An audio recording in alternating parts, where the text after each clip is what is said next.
முன்னொரு காலத்தில் ஸ்பெயின் நாட்டில் ஒரு இளவரசன் இருந்தான். அவன் மிகவும் கர்வமும் பெருமையும் பிடித்தவனாயிருந்தான். தன்னை எல்லாரும் எப்பொழுதும் மதிக்க வேண்டும் என்று ஆசைப்பட்டான். அங்கு வேலை செய்யும் வேலைக்காரர்கள் அனைவரையும் மிகவும் வருத்தப்படுத்தினான்.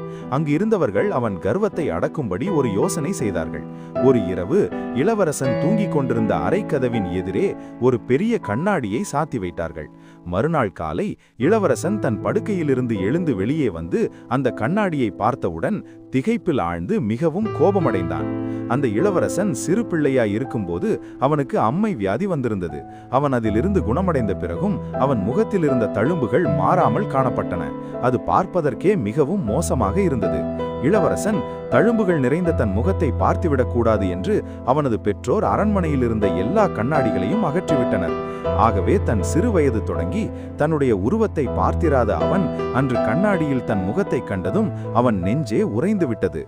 இதுவரைக்கும் கர்வமாயிருந்த அந்த இளவரசன் அன்றிலிருந்து அனைவரிடமும் தாழ்மையுடனும் அன்போடும் நடந்து கொண்டான். அன்பானவர்களே, நம்முடைய வாழ்க்கையும் இதுபோலத்தான். சத்திய வேதமாகிய கண்ணாடியை தினமும் பார்த்து வந்தால் நம்மிடம் காணப்படும் தேவனுக்கு பிரியமில்லாத காரியங்கள் யாவும் நம் வாழ்க்கையிலிருந்து அகன்று போகும். நீங்கள் அந்த சத்திய கண்ணாடியை தவறாமல் பார்த்து வருகிறீர்களா? சற்று சிந்தியுங்கள்.